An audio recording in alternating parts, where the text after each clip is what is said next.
এই যে মাধবেন্দ্রপুরীর কথা আপনারা আস্বাদন করবেন, তা আমার মতো অধমা কীর্তনিয়া এত বড় শক্তি বা সাধ্য আমার নেই।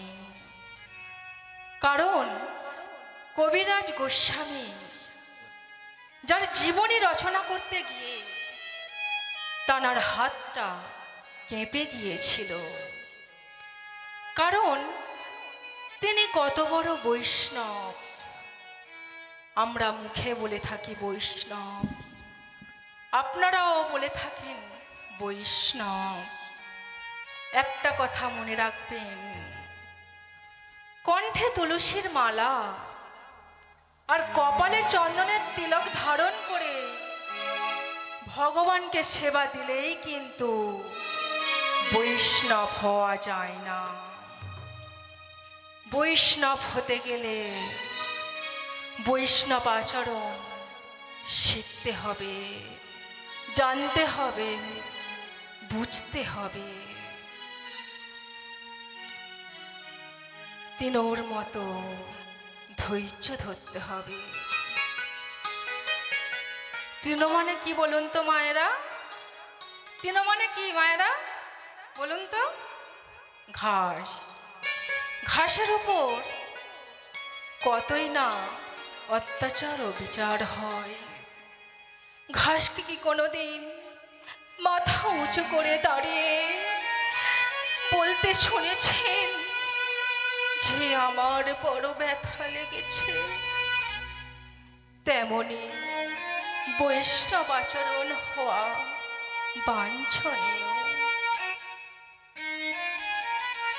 তা মহাপ্রভু আমার কোথায় চলেছে? তা মহাপ্রভু আমার চলেছেন নীলাচলের পথে। নীলাচলের পথে যেতে যেতে জগদানন্দের হাতটা ধরেছেন মহাপ্রভু আমার, ধরে বলছেন, জগদানন্দ, আমার মন মানে না জগদানন্দ, আমার মন মানে না যে, আমার মন মানে না, আমি যাব নীলাচলে। আমার মন মানে না,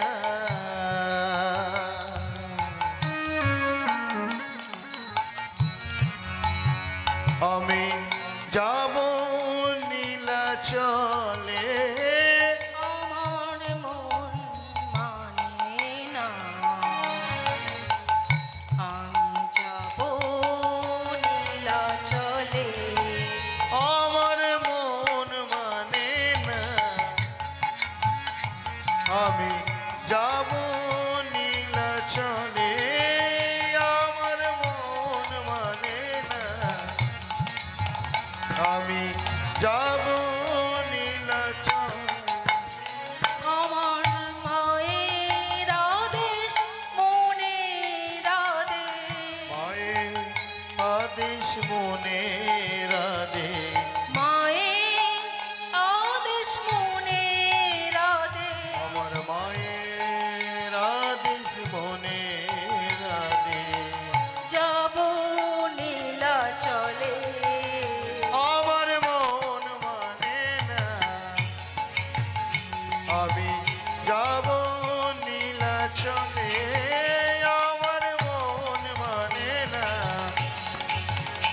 আমি যাব নীলাচলে। কত দূরে নীলাচল,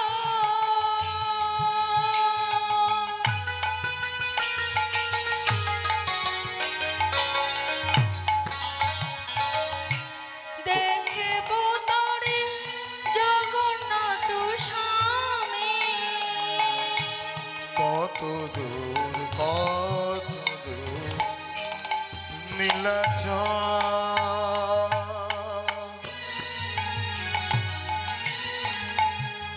আমি দেখব তারে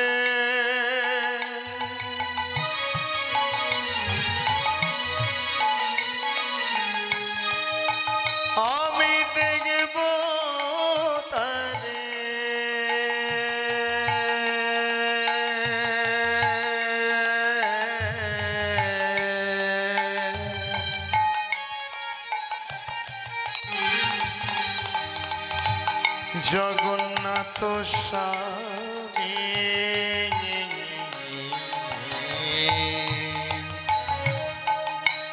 কত দূরে নীলাচল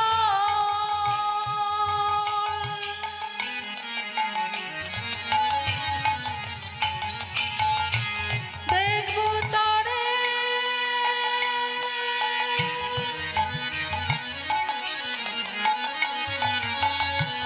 জগন্নাথ স্বামী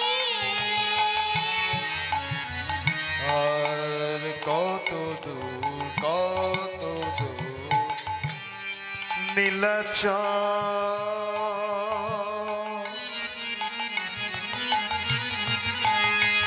আমি দেখব তারে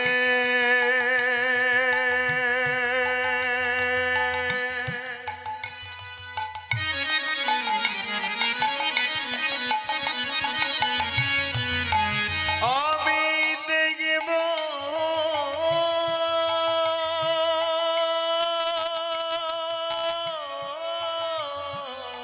তারে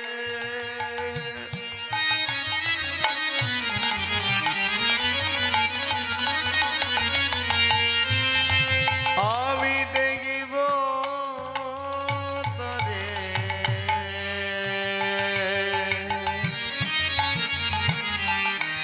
জগন্নাথ স্বামী আমার মন মানে আমি যাব নীলাচলে আমার মন মানে না আমি যাব নীলাচলে আমার মন মানে না আমি যাব নীলাচলে পাগল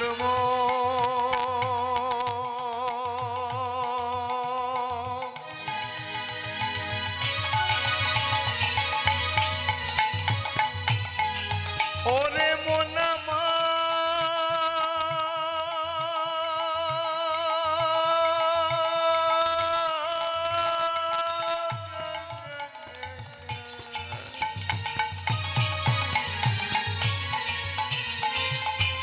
ওরে মোনামা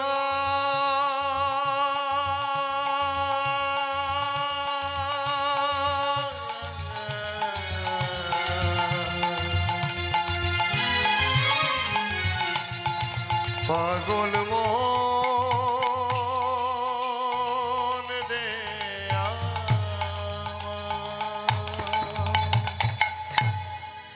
অশ্বের মাটিতে পদার্পণ করে মহাপ্রভু আমার বলে উঠলেন,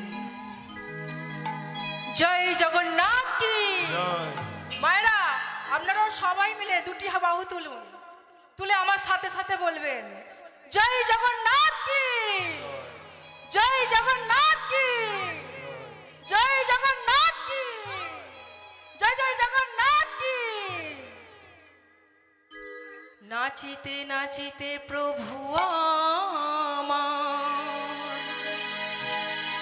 নীলাচলে চলে, নীলাচলে চলে ভক্তগণে সবাই মিলে হরি হরি বল। হরি হরি খোলো করো তল নিয়ে গোরা করে সংকীর্তন, করে সংকীর্তন কৃষ্ণ কৃষ্ণ বলে গোরা কাঁদে ক্ষণে ক্ষণে, কাঁদিতে কাঁদিতে ধুলা দেই গোড়া গড়ি নরোত্তম দস্যু মাগে কনাদি গুরু। কনায়াদি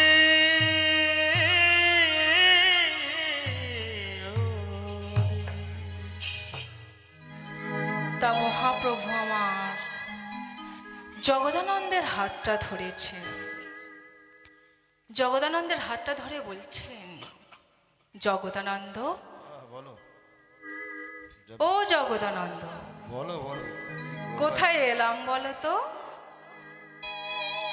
প্রভু, তুমি চিনতে পারছো না? নাকি না চিনেও না চেনার ভাম করছেন?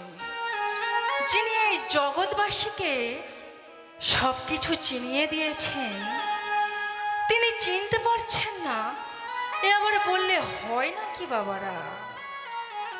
জগদানন্দ, কোথায় এলাম বলো তো? প্রভু, আমি জানি তুমি অন্তর্যামী, তুমি সব কিছু বুঝতে পারো, তুমি সব কিছু চিনতে পারো। তুমি আমায় পরীক্ষা করছো আমি চিনতে পারি কি না? এটা তো বালেশ্বর। তা গৌরহরি আমার বলছেন, জগদানন্দ, যখন এলাম যদি তবে চলোই না একবার আমার গোপীনাথকে দর্শন করে আসি। ভক্তগণ তখন বলছেন, প্রভু, কৃষ্ণ নাম হরিনাম বড়ই মধুর। কৃষ্ণ নাম যেজন ভজে সে তো বড়ই চতুর।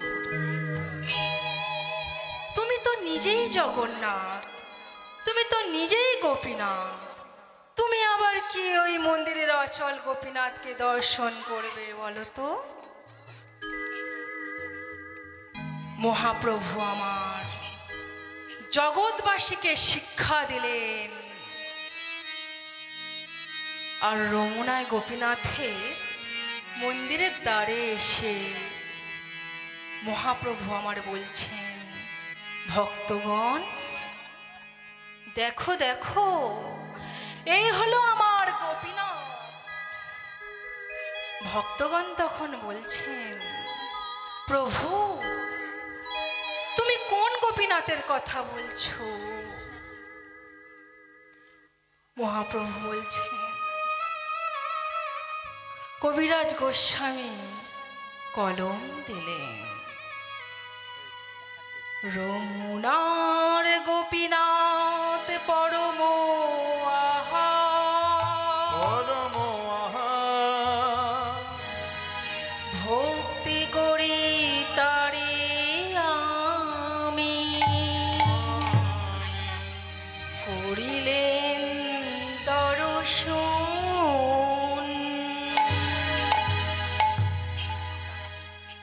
মহাপ্রভু আমার জগৎবাসীকে শিক্ষা দেবার জন্য বলছেন, মন্দিরের ভিতরে রয়েছে আমার অচল গোপীনাথ, যিনি কথা বলতে পারে না, চলতে পারে না। আর মন্দিরের বাইরে রয়েছে আমার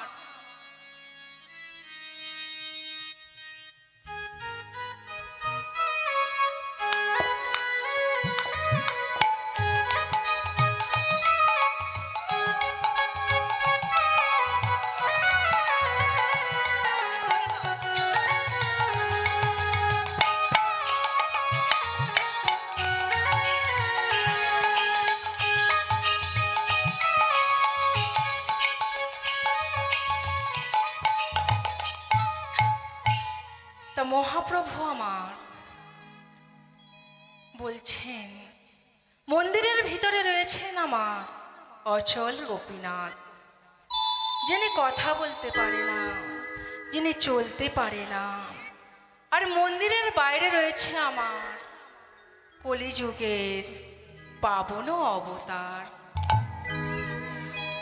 তাই মহাপ্রভু আমার জগৎবাসীকে শিক্ষা দেবার জন্য নিজেই অচল গোপীনাথের চরণে প্রণাম করলেন। আর যেই না প্রণাম করলেন, আমার অচল গোপীনাথের মাথার পুষ্পচূড়া আমার মহাপ্রভু মাথায় এসে পড়েছে। যেই না আমার অচল গোপীনাথের